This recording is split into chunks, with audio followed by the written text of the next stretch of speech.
So I was born and raised in Temple, Texas, and my family is wonderful. Both loving parents. I have always known Jesus and God.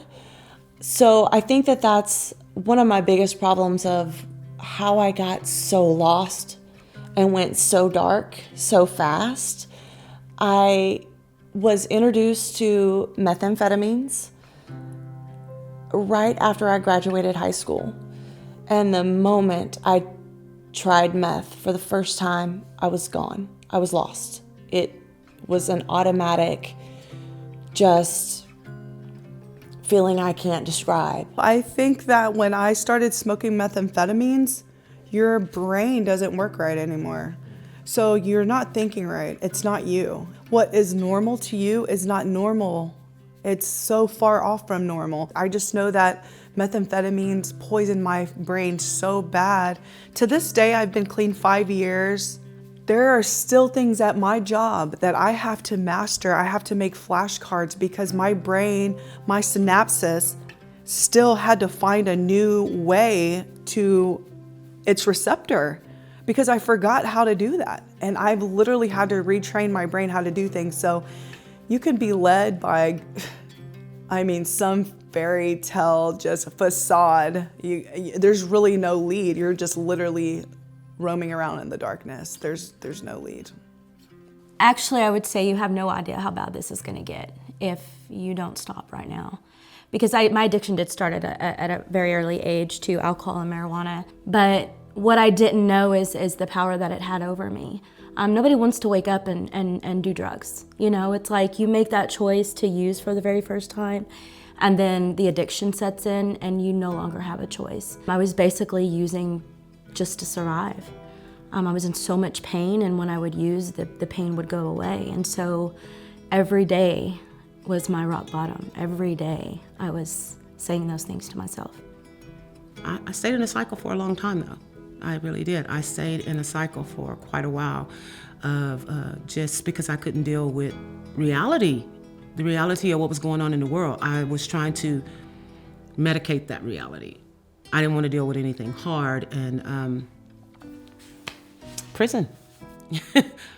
So I actually didn't start using drugs until after my first prison sentence, but I was addicted to spending money, to men, just to anything. So I went to prison, got out, got with a guy, and just started doing drugs. That led me down the dark path of actually falling away from God, falling away from who I was. So I ended up violating my parole, got reinstated, violated again, went to ISF, violated the third time, and was sent back. And that's when I went to Untitled Trusty Camp. That's when I lost everything. Like, I wouldn't have a contact with my kids. I didn't have anything. Nobody trusted me. And that's when I finally hit my rock bottom, and I knew that something had to change. And it just was alone. I just remember going back to TDC and feeling absolutely alone. There was nothing I could do, and it was just feeling the shame and the guilt of the people that I hurt, letting myself down again, because I told myself I was never going back. I went through a bad breakup with my husband. Some things were personally going on with our finances and things like that. And I just got lost.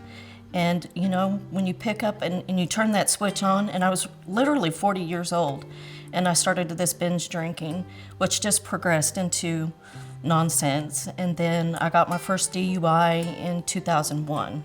It was just one of those juggling acts, and then eventually it led to the final divorce of my husband and I. And so then that kind of took me down another dark hole. And so I wound up getting another DUI, but this one was actually a little bit of a car accident. I was injured pretty good, and I injured the other driver. She broke her ankle. I did 2 stints in prison.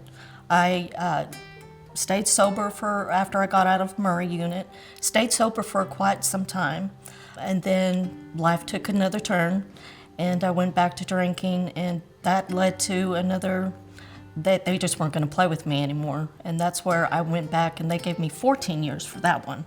So from the get-go. My parents were addicts, alcoholics. I wasn't raised by them. I was raised by my grandparents in a pretty old school environment. So I actually grew up despising that lifestyle, and it pushed me to go the other way. The resentment and the anger I had for my parents pushed me into, I don't want to be like that when I grow up. I went to college. I got my bachelor's degree. And while I was there, that's when I started drinking in college, kind of, just the thing to do when you're in college, which is a lie, by the way, but it tends to follow people. So that's what happened in my situation.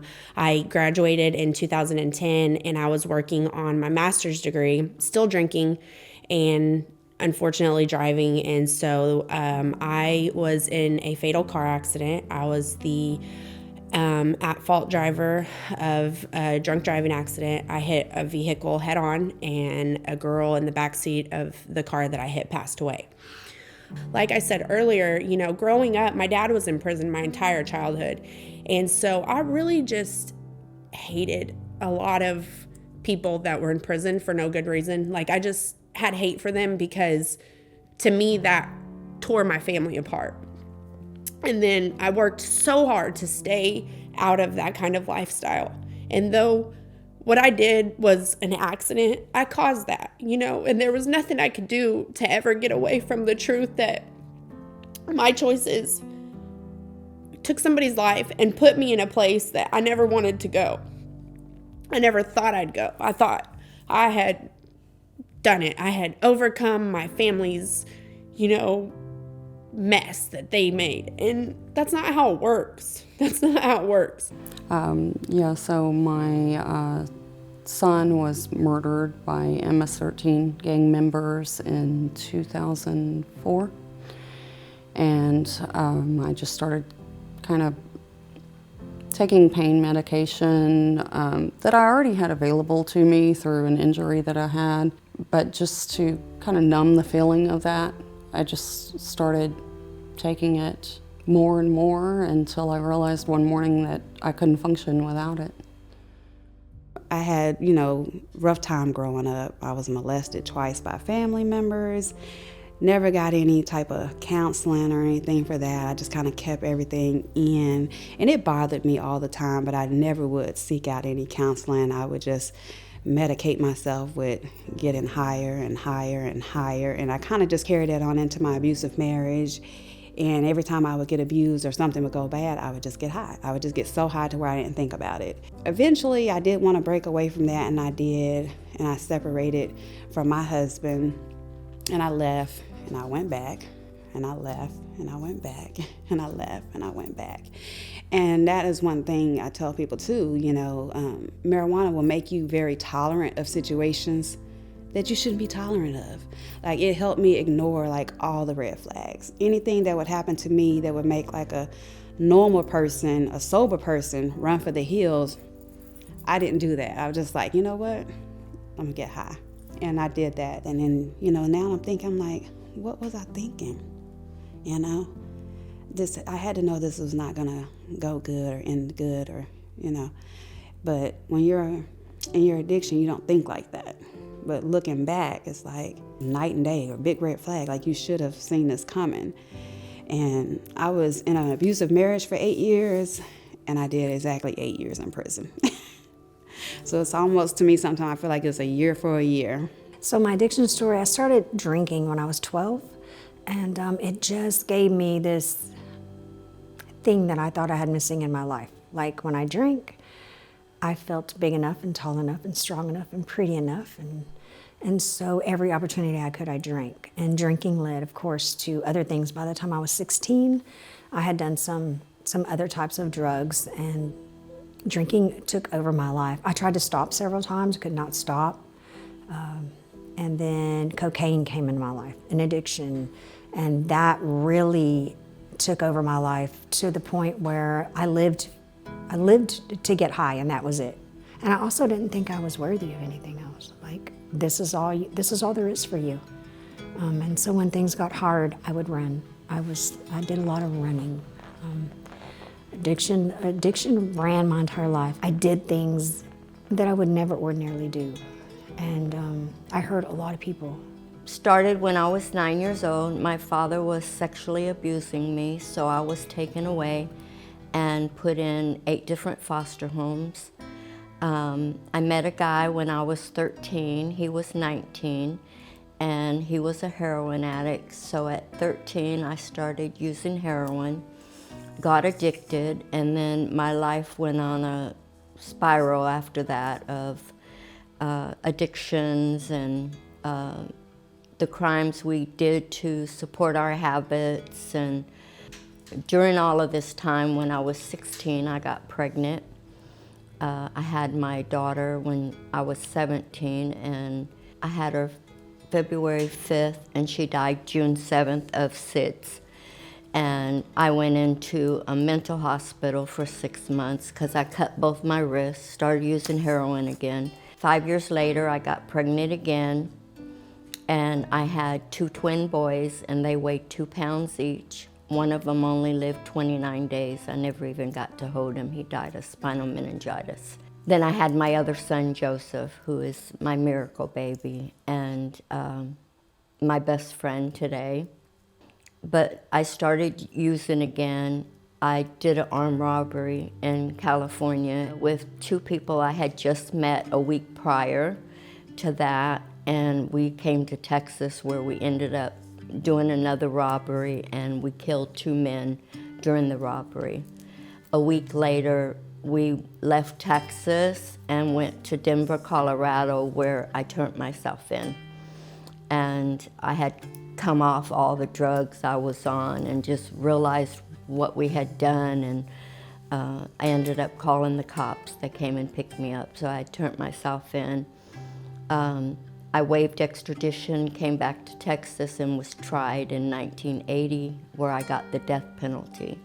And so really, I think that when I went to prison, not that I planned on going to death row or anything, but I really think that that saved my life at that point, because I was on a roller coaster where I just really didn't even care if I lived or died.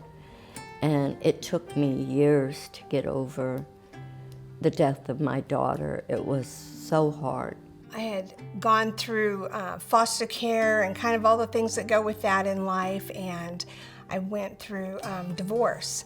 Struggled a lot in that time, and then I met somebody, and after being with them for a time, basically talked me into doing a line of meth. And I thought that I'd always been against drugs, just adamantly been against drugs, but I was really in despair. And so I did that first little bitty line of meth, and I mean, I was superwoman. I could do everything. The dishes got done, the house got cleaned, I could do everything I needed to do, and it seemed to be a great experience. I had control of that. And then I got where I started, you know, I would try and go without it for a while, and that's when here comes somebody with some free stuff, and you know, just gonna put it right in your face, and it'll be that bubbly, awesome person that just makes everything sound so great, and they just bring this enthusiasm. Then you're like, all right, you know, and you just give in. I wanted to feel wanted. I wanted to feel love, and so that source of power, I felt, you know, doing drugs and, you know, drinking and having parties and friends over. I thought that was the best thing ever, you know. But then when I got to a point where I couldn't do life anymore. You know, life was doing me. And I was just, instead of going up and trying to be in peace, you know, my whole life just fell apart. So I ended up in prison. A friend of mine said, I know this guy that if you just get him a rental car, you know, he'll pay you, put some money in. And I was in between jobs trying to find jobs, and everybody was telling me I was overqualified. I couldn't even get a job at fast food. So I'm like waiting for my 401k to come in. So I said, okay, I can do that for a little bit. Well, one thing kind of led to another, and then next thing you know, I'm selling drugs, major amounts of drugs. I was out of control. I was doing things that I wouldn't normally do. that I knew that wasn't in me to do, but I couldn't stop it. I couldn't stop it on my own, no matter how hard I tried. And that's how it made me feel powerless.